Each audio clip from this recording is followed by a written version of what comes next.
نحمده ونصلي على رسوله الكريم رب اشرح لي صدري ويسر لي امري واحلل عقدة من لساني يفقهوا قولي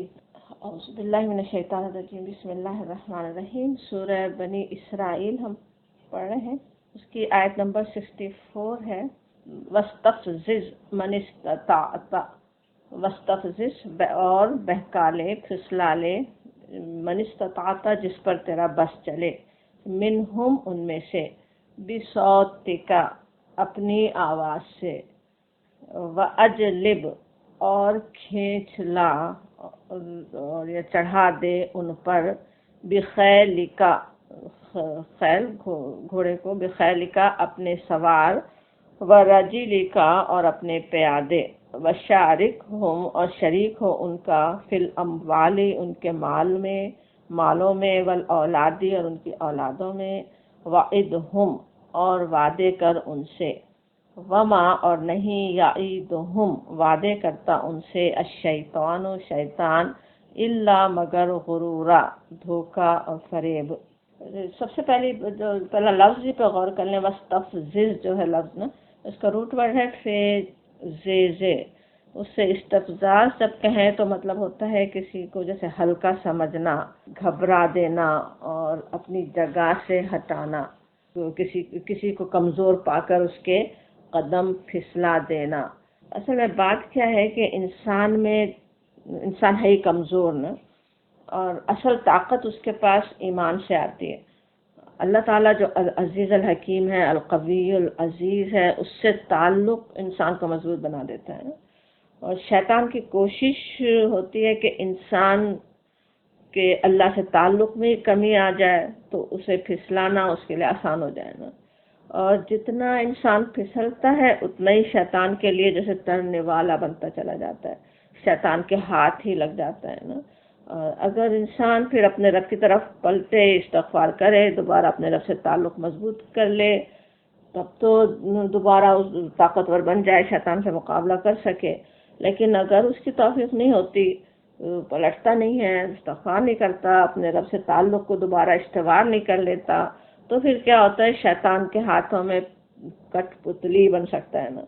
جو چاہے شیطان اسے کرواتا رہتا ہے اپنی مرضی سے. اور کس طرح سے کرواتا ہے وہ بتانے کے لیے یہاں پہ کہا جا رہا ہے.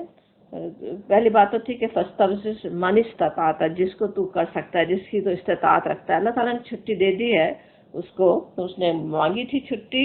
کہ میں اسے بہکاؤں، میں اس پہ اپنی فضیلت ثابت کروں. اللہ تعالیٰ نے کہا جاؤ کوشش کرو جتنی تم کر سکتے ہو. اور کس طرح سے کرتا ہے وہ کوششیں وہ بتانے کے لیے کہا جا رہا ہے بصوتک. صوت کہتے ہیں آواز کو، بصوتک اپنی آواز سے. اب آواز کیا ہے، شیطان کی آواز کیا ہے جس کے ذریعے سے وہ کوشش کر رہا ہے. اب صوت میں کیا کچھ شامل ہو سکتا ہے، کس طرح سے وہ اپنی آوازوں سے بہکاتا ہے. سب سے پہلی چیز تو جیسے وسوسہ ہے نا، وسوسہ وسپر جو دل میں کرتا ہے، جو دل میں خیال ڈالتا ہے نا. اب انسان تو سمجھ رہا ہے کہ وہ چاہ رہا ہے، وہ خود چاہ رہا ہے، خود کی خواہش ہے، لیکن اسی خود کے اندر جو ہے کبھی اس جو سب سے بڑا دشمن ہے انسان کا، دشمن انسان ہے، اس کی چاہت بھی شامل ہو جاتی ہے نا، جو وہ انسان سے کروانا چاہتا ہے. انسان سوچے اپنے خیال میں تو اپنے ساتھ رہنے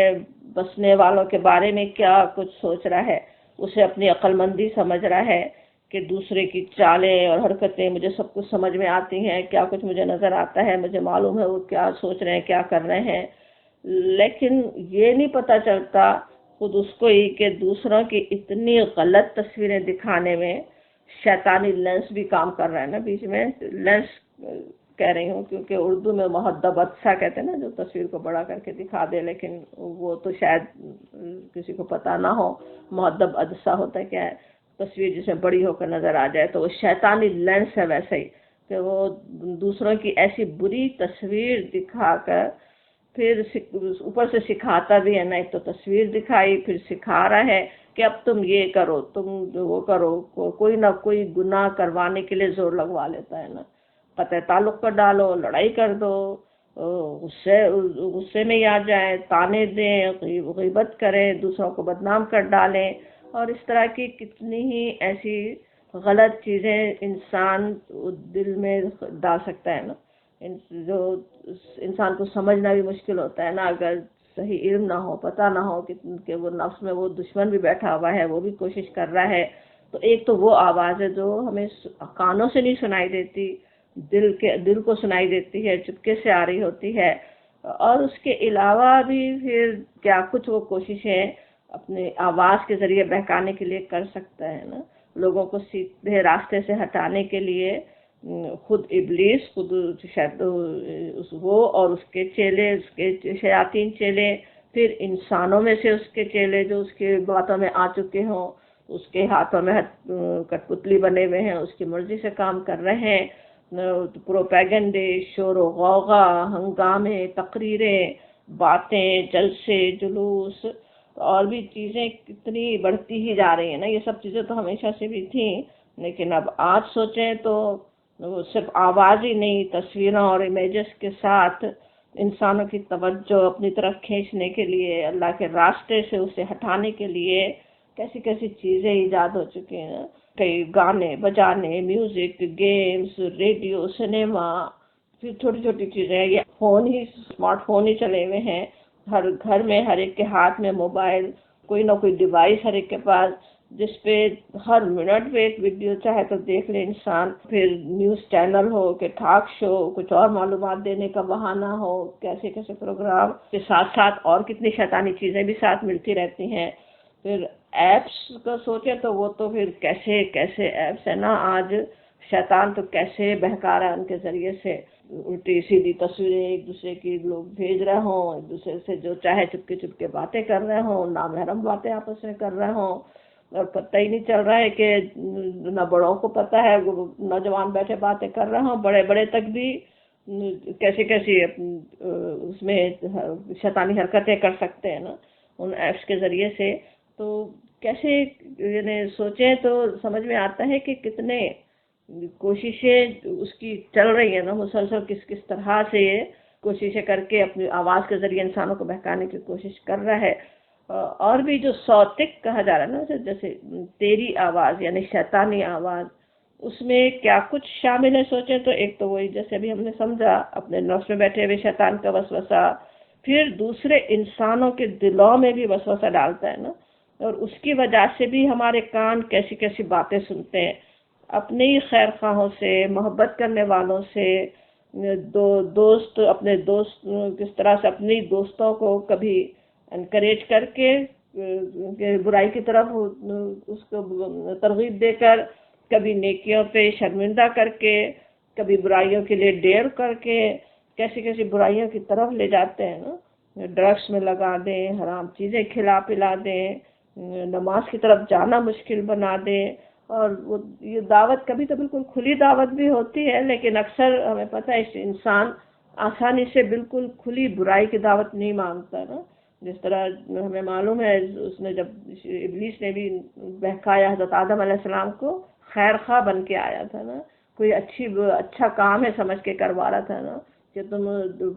فرشتے بن جاؤ گے اگر وہ پھل کھا لیا تو ہمیشہ کی زندگی تمہیں مل جائے گی، تو اسی طرح سے وہ بہکا بھی رہا ہوتا ہے نا، بڑی کتنی ہی باتیں کیسی محسوس ہوتی ہے نا، بالکل معصوم اور خیر خواہی سے جیسے کی ہو رہی ہیں، ہماری خیر خواہی کے لیے کوئی ہم سے کہہ رہا ہے، اور کبھی تو ہوتی بھی ہے سچ مچ خیر خواہی کی نیت سے، دوسرا کہنے والا اپنی دانش میں سمجھ رہا ہے کہ میں کوئی خیر خواہی کرنے جا رہا ہوں، تو وہ خیر خواہی کی نیت سے بھی جو جیسے باتیں لگ رہا ہو کہ وہ کر رہے ہیں، لیکن سوچیں کس کس طرح کی باتیں ہوتی ہیں جو اصل تو شیطان کا مقصد پورا کر رہی ہوتی ہیں نا، تو اللہ کے راستے میں پیسہ سوچ سمجھ کر خرچ کرنے کی کہیں ہدایت مل رہی ہوگی، سوچ سمجھ کے خرچ کرو، یہ کیا کر رہے ہو، اور دنیا میں دین و دنیا میں بیلنس رکھنے کی نصیحت کتنی زیادہ کی جاتی نا، ایک دوسرے کو لوگ کر رہے ہوتے ہیں، کس طرح کی باتیں جیسے دوسروں سے بھی جو ہم سنتے اکثر ہیں، لیکن اس میں شیطانی مقصد جیسے پورا ہو رہا ہوتا ہے، شیطان اپنا مقصد پورا کروا رہا ہوتا ہے، اور جیسے اب کہا جا رہا ہو کہ اب کیا کریں، دنیا کے لیے کرنا ہی پڑتا ہے، اور کیا ہو سکتا ہے اب آج کے زمانے میں، یا کس طرح سے اللہ مجھے معاف کرے کہہ کر پھر غیبت شروع ہو گئی، اور غیبت کا لمبا سلسلہ چلا جا رہا ہے، کبھی اپنی نیکیاں بتانے کے لیے کہ ہم کتنے نیکی پہ قائم ہیں، دوسروں کی برائیوں پہ برائیاں ہو رہی ہوں، تو یہ سب آوازیں تو پھر انسان جیسے سمجھ بھی سکتا ہے نا کہ ان کی برائی سے اپنے آپ کو بچا بھی سکتا ہے اگر چاہے. جو اس طرح کی آپس میں باتیں ہو رہی ہوتی ہیں، کوئی اس طرح کی بات کر رہا ہو جو ہمیں برائی کی طرف لے جانے والی ہو یا ہمیں گناہ میں مبتلا کر رہی ہو. لیکن اب آج جو میڈیا اور انٹرنیٹ اور نئی نئی ٹیکنالوجیز کے ذریعے سے طوفان بلکہ سیلاب ہماری نسلوں کو بہائے لیے جا رہا ہے نا. اب ظاہر ہے یہ سب چیزیں آج ہماری ضرورت بھی بن چکے ہیں. شوہر جاب اسی کے ذریعے کر رہے ہیں، بچے اپنے ہوم ورک اس کے ذریعے کر رہے ہیں، دوسرے انسانوں سے تعلقات اس کے ذریعے قائم ہیں. لیکن انہی کے ذریعے سے پھر شیطان اپنا بھی کام کر رہا ہوتا ہے. شیطانی راستوں کی طرف سے بالکل کھلی دعوت بھی ان کے ذریعے سے کبھی مل رہی ہوتی. پھر اس کے علاوہ بھی سبلیمنل میسیجز جیسے کہے جاتے وہ الگ ہے نا، جو انسان کو ویسے نہ سمجھ میں نہیں آتے، لیکن کیسی ٹیکنالوجی جیسے آ گئی ہے نا انسان کو کہ ایسے میسیج دماغ تک ہی پہنچا رہے ہوتے ہیں جو دیکھنے میں نظر نہیں آ رہے ہیں، سمجھ میں نہیں آ رہے ہیں، لیکن وہ دماغ لے لیتا ہے. اور وہ سب میں ہے، موسیقی اور گانوں میں، بلکہ بچوں کے پروگراموں میں تو پتہ بھی نہیں چلتا لیکن دماغ پر اثر انداز ہو رہے ہوتے ہیں نا. تو ان میں سے بہت سی چیزیں ہم جیسے سوچ سکتے ہیں کہ وہ جائز ہی ہیں، اپنا اسٹریس کم کرنے کے لیے، اپنی تھکن اتارنے کے لیے، کچھ دیر اپنے آپ کو ہم محفوظ کر لیں ایسی چیزوں سے تو کیا حرج ہے، انسان سوچ سکتا ہے نا. لیکن سوچے زندگی میں کس طرح سے زندگی کا ایک ایک لمحہ کس قدر قیمتی ہے نا، اور ہر لمحے میں ہمیں آگے کے لیے کچھ بھیجنے کی بھی ضرورت ہے. اپنے اللہ کی یاد سے دل معمور ہو، زبان پر اس کا ذکر ہو، اس کی ڈالی ہوئی ذمہ داریوں کو اس کے بتائے ہوئے طریقے پر ہم پورا کرنے کی کوشش کر رہے ہوں، تو اس وقت تو کیسا طاقتور انسان ہو سکتا ہے اگر یہ سب کر رہا ہے. اور دنیا کے اگر ہم اس میں قائم ہیں، اللہ کے ذکر پر قائم ہیں، اللہ کی یاد ہے دل میں، سب کچھ ہے، تو دنیا کے سارے شیاطین مل کر بھی ایسے مومن کو اپنی جگہ سے ہلا نہیں سکتے ہیں نا. اب اس کے مقابلے میں جو بالکل لغویات میں لگا ہوا ہو، شیطانی آوازوں میں دلچسپی لے رہا ہو، اس کی وجہ سے اللہ کے ذکر سے غافل ہو، تو وہ تو شیطان کے لیے بڑا ہی ہلکا پھلکا شکار بن جاتا ہے نا. جو شروع میں جو لفظ آج ہم پڑھ رہے تھے بس تفزز من استطاعت، تو اسی کو پھسلا سکتا ہے جو خود ہی ہلکا بن گیا ہے نا. وہ جس طرح ایک کاغذ کو ایک پھونک مارو تو اڑ جاتا ہے، وہی حال اس انسان کا ہو جاتا ہے جس کے ساتھ اللہ کی طاقت نہیں ہے، اللہ کا ذکر نہیں ہے، جس کا تعلق اپنے اللہ سے مضبوط نہیں ہے. وہ تو پھر آسانی سے اس کے شیطان کا جو شور و غوغا ہے، جو اس کی چیزیں ہیں، اس کے ذریعے سے وہ انسان کو بہکا لیتا ہے نا، کہاں سے کہاں وہ پہنچا لیتا ہے، کس طرح بہکا سکتا ہے. تو وہ تو یہ آواز سے بہکانا ہوا. اور پھر آگے کہا جا رہا ہے وَأَجْلِبْ عَلَيْهِمْ بِخَيْلِكَ وَرَجِلِكَ. اجلب کا جو لفظ ہے جیم لام بے، الجلبو کہتے ہیں ہکانا اور چلانا. ہکانا پتا ہوگا،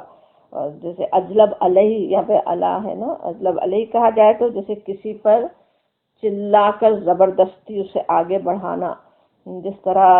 گھوڑوں وغیرہ کو دوڑانے کے لیے بھی زور زور سے آوازیں نکالی جاتی تھی نا، کہ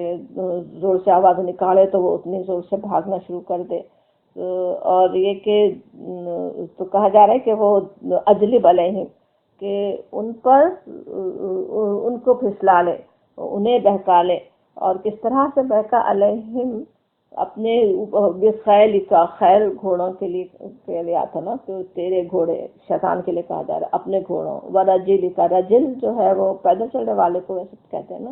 اب خیل جو آتا گھوڑے کے لیے بھی آتا ہے لیکن گھوڑے سوار کے لیے بھی آتا، تو کیونکہ رجلک آ رہا ہے پیدل چلنے والے تو وہ گھوڑ سوار سمجھا جائے گا نا. اپنے گھڑ سواروں کو، فوج کا پورا ایک نقشہ سامنے آ رہا ہے نا. پہلے تو فوج ایسے ہی آگے بڑھتی تھی نا حملہ کرنے کے لیے، گھوڑوں پہ سوار بھی ہیں اور پیدل بھی ہیں. تو وہ یہاں پہ کہا جا رہا ہے کہ آگے بڑھ، اس کے ذریعے سے بہکا دے. اب یہ بات کہیں تو اس طرح سے جا رہی ہے، انہیں بہکا لو، اسے انہیں کر دو، لیکن اصل میں جیسے ابلیس سے کہا جا رہا ہے، لیکن یہ سب بتایا اس لیے جا رہا ہے کہ انسان سمجھے، اس پہ غور کریں کہ شیطان کی کیا کیا چالیں ہوتی ہیں، کس کس طرح سے وہ انسانوں کو بہکاتا ہے۔ جو عزم اس نے کیا تھا نا کہ اس کو میں ان کو بہکا دوں گا، سب کو، ان کی نسلوں کو بہکا دوں گا، اس سے جو پہلی ہی آیت جو آج ہم پڑھ رہے ہیں، اس سے پہلی والی جو آیت تھی، اسی میں اس کا وہ عزم تھا نا بہت ہی زیادہ کہ لئن اخرتنی الی یوم القیامت لأحتنکن ذریتہ الا قلیلا، کہ اگر تو مجھے مہلت دے قیامت کے دن تک، میں ان کی جڑ کاٹ دوں گا، ان کی اس کی ذریت کی پوری ذریت کو بہا لے جاؤں گا، پوری ذریت کو بہکا دوں گا، مجھ سے تھوڑے ہی لوگ بچیں گے۔ وہ اس نے عزم کیا تھا نا، اور سب کو جہنم میں لے جانے کا اس کا اصل عزم تھا، اللہ کے راستے سے ہٹانے کا، اور وہ اس پہ پوری طرح سے قائم ہے، ایک لمحے کے لیے بھی نہ اسے بھولتا ہے، نہ مایوس ہوتا ہے، اپنا کرتا رہتا ہے۔ اور انسان نے بھی سوچے ایک وعدہ کیا تھا اپنے رب سے، اللہ کی بندگی کا وعدہ لاشعور میں اس کے ہے، اس کے ذہن میں ہے کہ وہ وعدہ اس نے کیا ہوا ہے، اور وہ اس پہ امتحان بھی ہو رہا ہے انسان کا کہ وہ اپنے وعدے کو کتنا یاد رکھتا ہے اور قائم رہتا ہے۔ اور اس کے لیے بھی یہاں بتایا جا رہا ہے کہ کس طرح وہ کیا کیا کوششیں کرے گا تمہیں اپنے وعدے سے ہٹانے کے لیے۔ اب یہاں جس طرح سے کہا جا رہا ہے کہ وہ ان پر چڑھا لا اپنے سوار اور اپنے پیادے، اوپر جیسے اس کی شیطانی آوازوں کی تشریح میں ہم جو کچھ سمجھ رہے تھے، بالکل وہی نقشہ نظر آ رہا ہے نا یہاں بھی، جو اپنے شیطان اپنے سوار اپنے پیادے انسانوں پر چڑھا لائے، اور ادھر سے یعنی انسانوں کو، ایک طرف سے انسانوں کو بہکاؤ، ادھر نفرتیں پھیلاؤ، ادھر فساد کرواؤ۔ کس طرح سے انسانوں میں سے کتنے لوگ جیسے ہمیں شیطانی کام کرنے، گناہ کے کاموں کی چھٹی دے دو، اس کے لیے کیسی جیسے ریلیز نکال رہے ہوں، بڑے ہنگامے یا مظاہرے ہو رہے ہوں، تو اور پھر جس طرح کہا جا رہا ہے اپنے سواروں اپنے پیادوں کو چڑھا لا، تو ایک تو وہی نقشہ جو سارا بھی ہم نے سمجھا کہ کیسی پوری کوشش ہو رہی ہے ہر طرف سے، کہیں انٹرٹینمنٹ کے بہانے سے، کہیں معاش کے بہانے سے، کہیں پریشر کے ذریعے، کہیں ظلم و ستم کے ذریعے انسانوں کے لیے اسلام پر قائم رہنا مشکل بنا دے شیطان کے چیلے، تو وہ سارا تو ہے ہی، لیکن پھر یہ کہ استعارے کے طور پہ بھی ہے کہ اپنے سوار اپنے پیادے چڑھا لا۔ اور آج حالات دیکھیں تو بالکل ایسے ہی لگتا ہے نا، شیطان کی فوجیں خوب سرگرم ہو، ہر طرف سے انسانوں کے اندر نفرتیں پھیلانے اور خون بہانے کے لیے ان کو تیار کر رہے ہوں، اور کس کس طرح سے اسلام کے خلاف، کہیں تو بالکل ہی اکیڈیمیا کے بہانے سے بڑے ہم اسکالرز ہیں اور سوچ سمجھ کے ہر چیز لینے والے ہیں، سوچ سمجھ کر باتیں کرنے والے ہیں، اس کے بہانے سے کیسے انسانوں کے کو بحریے بنانے کی کوشش ہو رہی ہوتی ہے کہ اللہ تعالیٰ کا کوئی وجود نہیں ہے، اس کو ثابت کر رہے ہوں اپنی باتوں کے ذریعے سے، تو وہ ساری تو کوششیں ہیں۔ اس کے علاوہ بھی جو سچ مچ بھی بالکل لٹرلی بھی وہ اپنے سوار اپنے پیادے چڑھاتا ہی رہا ہے نا انسانوں کے درمیان، اور خصوصاً اہل ایمان پر دشمنان اسلام سے حملے کروانے میں بھی کس طرح سے ہمیشہ سے شیطانی کوششیں شامل رہی ہیں۔ سورہ الانفال میں غزوہ بدر کے موقع پر کفار مکہ کو شیطان نے کیسی ترغیب دی اور ہمت دلائی، اس کے لیے آیت 48 میں وہاں پہ سورہ انفال کی کہا جاتا وَإِذْ زَيَّنَّا لَهُمُ الشَّيْطَانُ أَعْمَالَهُمْ وَقَالَ، اور کہا لا غالب لَكُمُ الْيَوْمَ مِنَ النَّاسِ وَإِنِّي جَارٌ لَكُمْ، اور جبکہ شیطان نے ان لوگوں کے کرتوت ان کی نگاہوں میں خوش نما بنا کر دکھائے، اور ان سے کہا کہ آج تم پر کوئی غالب نہیں آ سکتا، اور یہ کہ میں تمہارے ساتھ ہوں۔ شیطان ان کو کس طرح ہمت دلا رہا تھا خود سے کہ میں ساتھی ہوں اور تم جیت ہی جاؤ گے ضرور، بس حملہ کرو جا کے اہل ایمان پر، وہ ان سے کہہ رہا تھا نا، اور بالکل یہی کام کر ہی رہا ہوتا نا آج، بڑی بڑی طاقتوں کو بہکا رہا ہو، کس طرح بہانے بنا کے چڑھ دوڑے مسلمانوں پر، اہل ایمان پر، دوسرے انسانوں کے خون بہائے، تو وہ اس چیز سے بھی یہاں انسانوں کو بتایا جا رہا ہے کرے گا شیطان کوشش، اس سے چوکنے رہو، اس کی باتوں میں نہیں آؤ، اس کی یہ سمجھ لو کہ وہ شیطان کی چالیں لڑوانے کی شیطان کوشش کر رہا ہے، یہ انسان سمجھ لے۔ اور پھر کہا جاتا ہے وَشَارِكْهُمْ فِي الْأَمْوَالِ وَالْأَوْلَادِ، وَشَارِكْهُمْ کس طرح، اور شریک ہو ان کا، ان کے ساتھ شرکت کرو، فی الاموالی اموال میں، مالوں میں، اور اولادوں میں۔ اب مال اور اولاد سوچیں کس طرح سے اللہ تعالیٰ نے انسان کے جیسے دنیا میں قیام کا بہترین ذریعہ بنایا نا مال و اولاد کو، بڑی نعمتوں میں سے ہے اس کے انسان کے لیے۔ اللہ تعالیٰ نے کس طرح اسے وہ مال و اولاد کی نعمتیں دی، اور ان کے ذریعے سے ہی کس طرح اپنے رب کی رضا بھی حاصل کرنے کے لیے کیا کچھ کر سکتا ہے، کیا کچھ کوششیں کر سکتا ہے۔ دنیا میں ان کے حاجت مند ہے، ان کے لیے انہی کے ذریعے سے دنیا اس کی چلتی ہے، وہ سب ہے۔ اور شیطان اس میں کس طرح سے شریک بن جاتا ہے نا۔ ان آیات کے نزول کے وقت کا یاد کریں تو کس طرح سے جیسے مال تو اللہ کا دیا ہوا ہے، اور وہ سوچیں قریش کا ہی اگر سوچیں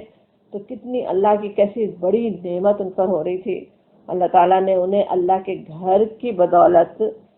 کتنا کچھ نوازا ہوا تھا، ان کی تجارتیں چمک رہی ہیں، انہیں امن ملا ہوا ہے، ان کے آسانی سے سفر ان کے ہو رہے ہیں، کوئی ان پر ہاتھ نہیں ڈال رہا ہے، وہ سب اللہ کی رحمتوں سے ان پر ہو رہا ہے۔ اور وہ کیا کر رہے ہیں اس مال میں،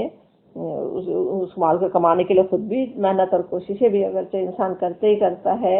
اور اس میں سے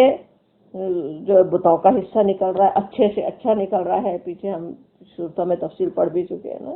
جو سب اچھا مال ہوتا تھا وہ بتوں کے لیے الگ کیا جا رہا ہے، خراب سے خراب مال اللہ کے لیے نکالا جا رہا ہے کیونکہ وہ غریبوں تک ہی جانا ہے، یا بہانے سے وہ اللہ کا لیے جو مال نکالا تھا وہ بھی بتوں کے اندر جا رہا ہے۔ اپنے مویشی ویسے اصل مال کہلاتے تھے نا، جس کے ان کے ذریعے سے پتہ چلتا تھا انسان کتنا دولت مند ہے، کتنے اس کے پاس مویشی ہیں اور کیا کیا ہے۔ اور وہ اتنی بڑی نعمت ان مویشیوں کو ہم دیکھتے ہیں قرآن میں کتنی جگہ اس کا احساس دلایا گیا ہے۔ اللہ تعالیٰ نے کتنی بہترین نعمت انسان کے لیے بنایا ان کو، کیا کچھ فائدے اس کے اندر انسان کے لیے رکھے گئے، اور وہ انسان کو فائدے اٹھانے کے لیے اللہ تعالیٰ نے وہ نعمت عطا کی مویشیوں کی، اور خود بھی فائدہ اٹھائے، اس کے ذریعے سے دوسرے انسانوں کو فائدہ پہنچا کر اپنی چاہے آخرت بنائے۔ اور وہ کیا کرتے تھے کہ اس میں سے بہترین جانور کو چھوڑ دیتے تھے، بتوں کے نام پر چھوڑ دیا، یا بس حرام اس کو قرار دے دیا اپنی مرضی سے۔ پیچھے سورہ انعام میں اور دوسری صورتوں میں اس کی تفصیل ہم پڑھ بھی چکے، کیا کیا اس کے نام بھی رکھتے تھے نا، صائبہ، حام وغیرہ۔ کسی اونٹ نے اتنے بچے دے دیے، کسی بکری کا پہلا نر ہو گیا، اور اس طرح سے اس کے نام رکھ دیے، اور ان سے کوئی فائدہ نہیں اٹھا رہے۔ اللہ نے فائدے کے لیے تمہیں دی تھی وہ چیز، تو تم نے خود اس کے لیے محنت کوشش کی تھی، اور اس کو شیطان کے حوالے کر دیا، اس کو شیطان کے لیے چھوڑ دیا۔ اور اس کے علاوہ بھی آج تک بھی انسان جو کچھ کر رہے ہیں، کس طرح سے شیطان کے بہکانے میں آ کر ان کے مال و اولاد میں جیسے وہ شریک ہو جاتا ہے نا۔ مال اللہ کی دی ہوئی نعمت ہے، اور اسے صرف دکھاوے کے لیے خرچ کر کے برباد کیا جائے، اپنے نفس کے خاطر جو بھی پیسہ لٹایا جائے، جو کسی حق کی ادائیگی کے لیے نہیں ہو رہا ہے، وہ کیا ہے؟ شیطان ہی اس میں شریک بنا ہوا ہے نا۔ کہ اسی کے لیے تو نبی صلی اللہ علیہ وسلم کی تنبیہ بھی ہے نا کہ قیامت کے دن انسان کے قدم نہیں اٹھ سکتے۔ ترمذی کی حدیث ہے، اس میں آتا ہے کہ نبی صلی اللہ علیہ وسلم کا ارشاد ہے، ابھی برزہ السلمی کی روایت ہے کہ قیامت کے دن اللہ کی عدالت سے آدمی نہیں ہٹ سکتا جب تک کہ اس سے 5 باتوں کے بارے میں حساب نہیں لے لیا جاتا۔ اس سے پوچھا جائے گا کہ عمر کن مشاغل میں گزاری، دین کا علم حاصل کیا تو اس پر کہاں تک عمل کیا، مال کہاں سے کمایا اور کہاں خرچ کیا، جسم کو کس کام میں گھلایا۔ تو ایک سوال جس کا جواب لازمی دینا ہے وہ یہ بھی ہے کہ ویسے تو ساری چیزیں، زندگی بڑی نعمت ہے، دین کا علم ہو، اپنی طاقت ہے جسم کی، اور اس کے علاوہ مال بھی کہاں سے کمایا، کہاں خرچ کیا۔ اب وہ سوچے نبی صلی اللہ علیہ وسلم نے بہترین ہمیں نصیحت کی، بتایا کہ وہ کیسی تنبیہ ہے کہ قیامت کے دن لازماً وہ سب جواب دینا ہے۔ اور انسان ایمان رکھتے ہوئے، مسلمان ہوتے ہوئے سوچیں اگر صرف لوگوں کو دکھانے کے لیے، شو آف کے لیے، مزوں کے لیے، جوئے کھیلنے میں، رشوتیں دینے میں، غلط طریقوں سے پاور، طاقت حاصل کرنے کے لیے اگر پیسے خرچ کر رہے ہوں، اتنا اپنا ہی خسارہ انسان کر رہا ہوتا ہے نا۔ جس مال کو کمانے کے لیے انسان اپنی زندگی لگا دیتا ہے نا، ڈگریوں کے حصول میں سوچیں کہ سال ہر سال ایک انسان کے جاتے ہیں، اور کس قدر جسمانی اور دماغی محنتیں، اپنا قیمتی وقت اس پر لگاتا ہے اس مال کے حصول کے لیے، اور وہ مال جسے اپنوں پر بھی خرچ کرنے کے لیے کبھی اسے سوچ بچار کرنی پڑتی ہے نا۔ پال پوس کر، پڑھا لکھا کر جس باپ نے بیٹے کو کمانے کے قابل بنایا، اسے تک بھی بیٹا اپنے تنخواہ میں حصے دار نہیں بنا سکتا۔ سوچے بینک کے اکاؤنٹ میں کون شریک کرنا چاہے گا کہ اپنے باپ کو بھی شریک کر دے، وہ جس کو چاہے چیک کاٹ کے دے دے، نہیں کرنا چاہتا نا۔ اور وہ جو چپکے سے اس کا جو بدترین دشمن ہے وہ شیطان آ کر اس کا حصے دار بن جاتا ہے نا۔ اس کی محنت کی کمائی جس کے ذریعے سے انسان جنت میں کیسے کیسے محلات تعمیر کر سکتا ہے، اسے صحیح طریقے سے استعمال کر کے سوچ کر کے وہ بنا سکتا ہے جنت، لیکن اس کے بجائے سوچیں صرف چند گھنٹوں کی تقریب کے لیے، صرف دکھانے کے لیے، کبھی صرف مقابلے کے لیے دوسروں سے ہزاروں بلکہ لاکھوں اڑا دے، ڈالرز اڑا دے، روپے بھی نہیں، تو کتنے، اور سوچیں ایک ویسے تو کسی گناہ کی کمائی کے کام میں تو جو ایک پائی بھی جا رہی ہوتی ہے وہ اس میں بھی اصل تو شیطانی شریک بنا ہوا ہے، شیطان کے لیے جا رہی ہے وہ۔ پھر اسی طرح دوسرے گناہ کے کام ہیں جیسے سود دینے میں، رشوت دینے میں، کسی کرپٹ انسان کو منتخب ہونے میں مدد دینے کے لیے کیسی کیسی مدد انسان کر رہا ہوتا ہے نا، تاکہ بعد میں فائدے ہوں، اپنے بزنس کے لیے فائدے ہو جائیں، وہ سب کیا ہے؟ شیطان کے پاس جا رہا ہے وہ پیسہ نا۔ بلا ضرورت بھی پیسہ خرچ کرنا، اس سے بھی اصل تو ڈرنے کی ضرورت ہوتی ہے نا۔ پیچھے اسی صورت میں ہم پڑھائے ہیں، آیت نمبر 27 تھی نا، ان المبذرین کانوا اخوان الشیاطین، فضول خرچ لوگ شیطان کے بھائی ہیں۔ جس کی ضرورت نہیں ہے اس کو خواہ مخواہ میں اس کو خرچ کرنا، اپنے لیے اپنی ضرورتوں کو اتنا انسان پھیلا دے کہ اللہ کے لیے پیسہ خرچ کرنے کے لیے وقت ہی نہ ہو جائے، وہ موقع ہی نہ ملے۔ کیا ہے وہ؟ شیطان کے بھائی بند، خود اسی صورت میں جیسے کہا گیا، تو وہی یہاں پہ بات کہی جا رہی ہے کہ وہ مال میں حصے دار بن جاتا ہے نا، آ کے اس میں مال میں شریک ہو جاتا ہے نا۔ اللہ تعالیٰ پناہ میں رکھے، خود ہمیں سوچنے سمجھنے اور دیکھنے کی ضرورت ہے۔ اپنے گھر میں نظر ہم ڈالیں کہ کون سی چیزیں ہیں جو اس کے خالصتاً ہم نے اپنے اللہ کی رضا حاصل کرنے کے لیے وہاں پہ مال خرچ کیا ہے، اور کون سی چیزیں ہیں جس میں وہ نہیں ہے کچھ بھی، صرف ایسے ہی بس کیا ہوا ہے کہ فضول خرچی کے لیے کیا ہوا ہے، یا بیکار میں خرچ کیا ہوا ہے، تو یا کوئی خدا نہ خواستہ کوئی اور گناہ کی چیز ہی جس سے گناہ کے کام ہو رہے ہوں وہ چیز گھر میں آئی بھی ہو، تو وہ سب کیا ہے؟ شیطان شریک بنا ہوا ہے نا۔ اللہ تعالیٰ اس سے پناہ میں رکھے۔ ہر چیز کا حساب دینا ہے نا، اپنی جو زندگی ہم گزار رہے ہیں، جو وقت گزار رہے ہیں، اور جو اس کا جو مال ہم خرچ کر رہے ہیں، ان سبھی کا اللہ کے پاس حساب دینا ہے۔ اس کے لیے چوکنا رہے انسان، کیونکہ ایک تو خود اپنا نفس کمزور ہے، پھر وہ نفس میں بیٹھا ہوا شیطان ہے، اس کو کمزور رکھنے کی ضرورت ہے۔ اس کی باتوں میں انسان نہ آ جائے، اس کی بات نہ مان لے انسان۔ اور پھر دوسری آتا ہے ول اولاد، اور یہ کہ اولاد میں کیسے شریک ہوتا ہے شیطان؟ اولاد میں شیاطین کی شرکت کیا ہے؟ اب ان آیات کے نزول کے وقت کا سوچیں تو کس طرح اپنی اولادوں کے نام تک بھی مشرکانہ رکھ رہے تھے نا۔ دیوی بت تو خود شیطانی چیز ہے، اور پھر اس پہ عبد العزیٰ نام کتنا مشہور ہے ان کے پاس، تو جو عزیٰ ان کے بت کا نام تھا نا، تو کیا ہے جیسا خود ہی شیطان کی بندگی میں دے دیا اپنے بچے کو نا۔ اور پھر وہ تو جو جوہلا تھے ان کے بڑے جاہل، ان کے پاس تو کس طرح رواج تھا کہ جا کے وہ بھیٹ بھی چڑھا دیتے تھے نا، شیطانوں کی بھیٹ چڑھا دیتے تھے، جنات کے نام پہ قربان کر رہے ہیں اپنی اولاد کو، نعوذ باللہ۔ خود مسلمانوں میں بھی کچھ جوہلا میں رواج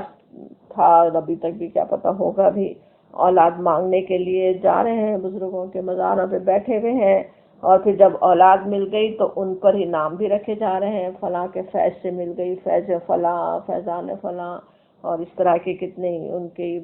جیسے ان کے فیض سے مل رہی ہے اولاد، تو کیا ہوا، شریک کر لیا نا جیسے۔ اور وہ جو اس کے علاوہ بھی سوچیں تو اتنی مشقتوں کے ساتھ والدین اور خصوصاً ماں کا سوچیں اپنے بچے کو لیے کیسی کیسی مشقتیں اٹھا کے انہیں پالتی اور پوستی ہے، اور اس کا دشمن اور اس بچے کا بھی دشمن آ کے اس کا حصہ دار بن جاتا ہے اس میں۔ انسانوں میں سے اب سوچیں جو ضرورت مند ہے ان کی تو اللہ تعالیٰ جانتا ہے کہ وہ ضرورت مند ہے، لیکن صرف شوق پورا کرنے کے لیے، دنیاوی اسٹیٹس بڑھانے کے لیے، سود کی قسطیں ادا کرنے کے لیے، اپنے بچوں کو کسی اور کے حوالے کر کے ماں کمانے نکل جائے، تو پیچھے کیا ہوگا؟ کوئی بھی ایسی تربیت تو نہیں کر سکتا جیسی ماں کر سکتی ہے نا۔ کبھی تو کیسے کیسے برے واقعات بھی ہوتے ہیں، بچوں کی عصمتیں تو خطرے میں پڑ جاتی ہیں، پھر بیبی سیٹر تو آسان کام ہی کرے گی نا، اسکرین کے حوالے کر دے، اور اسکرین کیا ہے وہ تو سوائے اسلامی پروگراموں کے یا مسلمانوں کے بنائے ہوئے پروگراموں کے علاوہ اصل میں تو کوئی بھی جو بچوں کے پروگرام بھی کلین ہے ہی نہیں نا، بلکہ بہت ہی غلط قسم کے میسیجز دینے والے ہیں۔ ابھی جیسے ہم بات کر رہے تھے سبلیمنل میسیجز کی، کس طرح سے وہ ہمارے بچوں کو اچک لے جا رہے ہوں نا پروگراموں کے ذریعے سے، پھر غیر مسلم ٹیچرز پتہ نہیں دماغوں میں کیا کچھ ڈال رہی ہوں، ہمیں نہیں پتہ، اور اب ان کو بھیجنا بھی ہے، ساری ضرورت ہی ہے، اسکول بھی آدھے سے زیادہ دن ان کو اسکول میں ہی گزارنا ہے، اس کے بعد بھی اسی کے کاموں میں لگے رہنا ہے، تو سارا یہ سیلاب ہے جو جس کے ذریعے سے شیطان شریک بننا چاہتا ہے ہماری اولادوں میں، خود وہ شریک بن رہا ہے، وہ تربیت کر رہا ہے، ہماری تربیت کم ہو رہی ہے، وہ تربیت ان کی زیادہ کر رہا ہے اپنی مرضی کی۔ تو اس کے لیے کرنے کی چیز ہے وہ کس طرح سے نا ہمیں بچوں کے ایمان کو مضبوط کرنے کے لیے اتنی کوشش کرنے کی ضرورت ہے نا، اور اتنی کوشش تو بہت دور کی بات ہے نا، پورے دن میں کہ کتنے گھنٹے تو وہ کسی اور کتنے خطرے ہیں، بلکہ سوچیں تو کیسے ہمارے بچے بالکل جیسے کسی خطرناک زون میں گزار رہے ہیں دن کا بڑا حصہ نا، جس میں ہر وقت شیطانی حملوں کا خطرہ ہے، اور ان حملوں سے مقابلے کے لیے ہمیں کتنا مضبوط کرنے کی ضرورت ہے، ان کے اندر ایمان پیدا کرنا، انہیں آخرت کا پورا احساس دلانا، تقویٰ پیدا کرنا، اس کے لیے جو کوششیں کرنی چاہیے وہ کتنی ہم کر رہے ہیں، کتنی وہ کم ہو رہی ہیں نا۔ تو شریک تو آسانی سے بنا لیا شیطان کو، اپنی اولاد میں شراکت تو دے دی، اور جو کام خود کو کرنا تھا اس میں تو کمی ہو رہی ہوتی ہے نا، وہی پورا نہیں ہو رہا ہوتا جیسا کہ کرنا چاہیے۔ تو اللہ تعالیٰ اس سے پناہ میں رکھے، اس سے یہ اللہ تعالیٰ نے یہ آپ کی آیت جس طرح سے لکھی ہے ہمیں سمجھانے، بتانے، چونکانے کے لیے ہے نا، کہ دیکھو وہ تمہارا دشمن شریک بنے گا، بن رہا ہے شریک، تم ان سے بچا لو، اپنے مالوں کو، اپنے اولادوں کو اس سے بچاؤ، اور کیا ہے وَعِدْهُمْ، اور وعدے کر ان سے۔ اب وعدے تو اس کے کیسے کیسے ہوتے ہیں نا، ذرا سوچیں کہ کس طرح سے بہت ہی لذیذ سنہرے وعدے، سبز باغ دکھائے کہ اس کے بس بخشش تو ہو جائے گی، اللہ تعالیٰ تو بہت ہی رحم کرنے والا ہے، اور کچھ ایک کام ہم نے کوئی بڑا کر لیا بس ٹھیک ہے بخشش ہو گئی، اور اس طرح سے یا یہ کہ فلاں بخشش کروا دے گا، ہر ایک کے ساتھ ہی تھا بھی نا، جیسے سوچے مشرکین عرب کا وہم تھا کہ وہ فرشتوں کو پوچھتے ہیں اور وہ ہمیں اللہ کا مقرب بنا دیں گے، یہودیوں کو وہم تھا کہ ہم اللہ کے بیٹے اور چہیتے ہیں، عیسائیوں کو وہم کیا بس ان پہ ایمان لے آئے اور عیسیٰ علیہ السلام پہ، اور بس انہوں نے تو سب کے گناہ معاف کروا دیے، اور مسلمانوں کی بھی سوچ لیں اسی طرح کے کتنے تہمات ہیں، کیا کچھ سمجھ رہے ہوں کہ عمل کی تو ضرورت ہی نہیں ہے، بس گناہ کرتے رہو، بڑے بڑے گناہوں سے وعدہ کیا ہوا ہے نبی صلی اللہ علیہ وسلم معاف کروا دیں گے، ختم بات، معاف ہو جائے، معافی ہو جائے گی۔ تو یہ کس طرح کے دھوکے شیطان دے رہا ہوتا ہے نا، اور وعدے جس کو کہا جا رہا ہے وعدہم، اور وعدے کر ان سے، لیکن جو چیلے ہیں اس کے شیطان کے، انہیں تو وہ ظاہر کیسے ان سے وعدے ہیں، کیا کچھ انہیں کر رہا ہو دنیا میں ہی ان کے کامیابیوں کے پہ ان کی نظر جیسے ٹھہرا دی ہو کہ اچھا اتنی کامیابیاں مل جائیں گی اور بڑا میں کامیاب انسان ہوں اور کیا کچھ ہوں. لیکن نیک انسانوں تک کو کیسے کیسے وعدوں کے لپیٹ میں لے لیتا ہے نا، کہ ساری زندگی چاہے حرام کمائیں، رشوتیں لیں، ظلم و زیادتیاں کریں، اور اسی حرام کمائی سے جا کے اللہ کے گھر پر حاضر ہو کے سارے گناہ بس معاف کروا لیں، یا کوئی بڑی نیکی کر لی اور بس وہ تو بخشش کا ذریعہ بن چکا، اب آگے کچھ اور پرواہ کرنے کی ضرورت نہیں ہے، پھر چھٹی ہے جو چاہیں کرتے پھریں. جن کے پاس علم نہیں ہو ان کو تو بہکانا اس کے لیے بہت ہی آسان ہے نا، بائیں ہاتھ کا کھیل ہے شیطان کے لیے، کہ وہ تو انہیں پتہ ہی نہیں کہ کیا صحیح ہے کیا غلط ہے، آرام سے کسی غلط سے غلط چیز کو نیکی سمجھ کے ان سے کروانے پہ لگا دے کروا لے. لیکن جن کو علم بھی ہے جن کے پاس، ان کو بھی نہیں چھوڑتا ہے نا. علماء، حفاظ، خطیبوں کو بھی کس طرح سے کبھی تو صرف اپنے ہی صحیح ہونے کا فخر و غرور، دوسروں پہ کفر کے فتوے لگانے میں زندگی گزر رہی ہے، دوسروں کو غلط ثابت کرنے میں سارے محنت صرف ہو رہی ہے، اس کو عمل پر ابھارنے کے بجائے چند اذکار پر ہی بخشش کے بھروسہ دلانے والی تقریریں ہو رہی ہیں کہ بس فلاں پڑھ لو، وہ درود اتنی دفعہ پڑھ لو، وہ فلاں ذکر کر لو، بس ہوگی بخشش. اور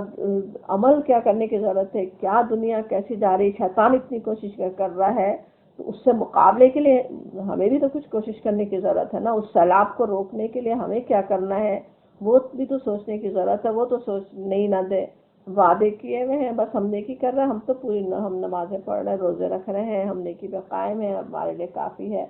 تو یہ سارے جو وعدوں جو اس کے وعدے ہیں وہ سمجھنے کی ضرورت ہے کیسے وعدے ہیں نا، ان کی وجہ سے دھوکے میں انسان نہیں آ جائے. وما یعدہم الشیطان الا غرورا، اور نہیں وعدے کرتا ان سے شیطان مگر دھوکا. وہ تو صرف دھوکے ہی دھوکے کے ہیں نا، اس کے وعدے کیسے وہ بڑے دھوکے دے رہا ہوتا ہے. اس طرح سے پتہ ہی ہے کہ قرآن میں کتنی جگہ ہم وہ پڑھتے آ رہے ہیں نا، قیامت کے دن بھی لڑ رہے ہوں گے نا ایک دوسرے سے، بہکانے والے بھی بہکنے والے بھی. تم نے ہمیں بہکایا، وہ کہیں گے کہ ہم تمہارے پیچھے چلے تھے، تم ہمیں آج بچا لو. وہ کہیں گے تم خود ہی آئے تھے میرے پیچھے. شیطان تو کہے گا میں نے تو تمہیں پکڑ کے نہیں کروایا تھا کام. تو وہ اس طرح سے وہ کر رہا ہوتا نا، کس طرح سے بالکل دھوکہ ہی دھوکہ ہے. کوئی بھی شیطان کے وعدے ہیں ہی بس دھوکہ اور فریب. انسان سمجھے دھوکے کو. اور پھر کہا جا رہا ہے اِنَّا بے شک عبادی میرے بندے، لیسا نہیں لکا تیرے لیے، علیہم ان پر سلطان کچھ زور، وقفہ اور کافی ہے، بے رب کا آپ تیرا پروردگار وکیلا کارساز ہونے کے لیے. اب یہ آیت پچھلی آیت کتنا ہمیں ڈرانے والی ہے نا، کہ بلکہ پچھلی جو 2-3 آیات تھی کہ اتنی زیادہ ہمارا جو شدید بڑا دشمن ہے اس کی اتنی زبردست قسم کی کوششیں ہیں، تو کیسے اور ہم کمزور ہیں، کتنا نظر بھی آتا ہے کہ کتنا پھسل جاتے ہیں انسان آسانی سے، کتنی آسانی سے بہک جاتے ہیں. لیکن یہاں یہ آیت کس طرح اللہ تعالیٰ نے جو اس کے فوراً بعد ہی جیسے ہمیں اطمینان بھی دلایا جا رہا ہو نا، بے شک انا، بے شک بہت ہی تاکید کے ساتھ بات ہو رہی ہے، عبادی جو میرے بندے ہیں ان پہ تیرا زور نہیں چلے گا. یہ بھی اللہ تعالیٰ نے بتا دیا، زور نہیں چلتا وہ، اور زور نہیں چلنا اس کا جو ہے اس کو بھی کئی مفہوم جو ہے کہ کئی طرح سے لے سکتے ہیں نا، کہ وہ کوشش تو کر سکتا ہے، وسوسے ہی ڈالتا ہے، صرف کوشش ہی کرتا ہے، بہکانے اور پھسلانے کے لیے طرح طرح کے خیالات اور وسوسے دل میں ڈالتا ہے.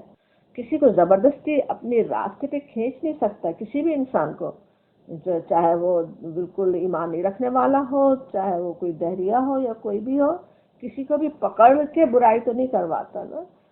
سوچے چوری پہ کروانے کے لیے کسی کے دل میں بار بار خیال تو وہ ڈال سکتا ہے کہ چلو آسان ذریعہ ہے، اچھا ذریعہ ہے، تم امیر بن جاؤ گے، یہ کام کر لو، یہ اور یہ طریقہ ہے، اس طرح سے کر لو. لیکن ایسا تھوڑی ہے کہ پکڑ کے لے جا کے وہ مجبور کر دے کہ تمہیں چوری کرنا ہی کرنا ہے اور کچھ نہیں کر سکتے. یہ تو نہیں ہو سکتا نا. تو ایک تو یہ مفہوم ہے اس کا کہ عبادی لیس لک علیہم سلطان، میرے بندوں پہ تیرا کچھ زور نہیں چلے گا. دوسرا ایک اور بات یہ بھی سمجھی گئی کہ میرے خاص بندوں پہ، جس طرح عبادی کہا جا رہا ہے نا، کہ جو صالح ہوں، جو میری بندگی پہ قائم ہوں، جو میری بندگی کرنا چاہتے ہوں، جو جن بندگی پہ خالصتاً اللہ کی بندگی کرنے پہ لگے ہوئے ہوں، ان پہ بھی کوئی زور نہیں چلتا نا۔ وہ جو کمزور ایمان والے ہیں، جو خود ہی کمزور ارادے والے ہیں، جو خود ہی اپنے اللہ کو بھولے رہتے ہیں، خود ہی اپنے نفس کے حوالے ہوتے رہتے ہیں، وہی شیطان کے وعدوں سے دھوکہ کھاتے ہیں۔ ورنہ جو اللہ کی بندگی پہ ثابت قدم رہیں، وہ ایمان پہ جمے رہیں، شیطان کچھ بھی اختیار نہیں رکھتا ان پہ، انہیں تو ان کی کوشش تو کرتا ہے اپنی سی، لیکن کوئی بہت زیادہ وہ کوشش کر نہیں سکتا نا۔ جو خود ہی برے ہوں ان پر تو جیسے شیاطین اترتے ہیں، بلکہ ایک طرح سے آتا ہے نا اس میں سورہ شعراء کے آخر میں آتا ہے کہ هل انبئکم علی من تنزل الشیاطین، کہ کیا میں تمہیں بتاؤں کہ شیاطین کس پر اترتے ہیں؟ تنزل علی کل افاک اثیم، وہ اترتے ہیں بالکل اس کے ہر جال ساز، افاق کہتے بالکل جھوٹ بولنے والے، اور اثیم وہ جو بدکار ہوں، گناہ کرنے والے ہوں، وہ ان پر اترتے ہیں۔ اور یہ کہ یلقون السمع واکثرهم کاذبون، اور کان وہ سنی سنائی باتیں کانوں میں پھونکتے ہیں اور ان میں سے اکثر جھوٹے ہیں۔ تو کس طرح سے جو خود ہی جھوٹ بولنے والے ہیں، خود ہی برائیاں کرنے والے ہیں، ان پر تو شیطان اترتے ہیں، ان کو اور سکھاتے ہیں اور جھوٹ بولنا سکھاتے ہیں۔ لیکن جو اللہ کے نیک بندے ہوں، جو سچ پہ قائم ہوں، اپنے راہ راست پہ قائم ہوں، ان پہ ان کا کچھ زور نہیں چلتا نا۔ اس کے لیے تو وہ پوری اپنی جس طرح یہاں تھا بخیلی کا و رجلی کا، اس کے اپنے پورے سوار اور پیادے لے کر آ جائے، تمام دنیا کے شیاطین بھی مل کے اس کو ہلانا چاہیں نہیں ہلا سکتے۔ ہمیں پتہ ہے کیسے اللہ کے نیک بندے رہے نا، پورے ایسے زبردست قسم کے ظالم بادشاہ ظلم و ستم کے پہاڑ توڑ ڈالیں ان پر، ان کا ایک قدم اپنی جگہ سے نہیں ہلا، وہ تو قائم رہے اپنے ایمان پر، ایمان کے تقاضوں پہ پوری طرح سے وہ قائم ہی رہے۔ تو اسی طرح سے شیطانوں کا زور ان پہ نہیں چل سکتا، یہ بات صاف صاف بتا دی گئی۔ بڑا ہی اطمینان ہمارے لیے ہے نا اس میں۔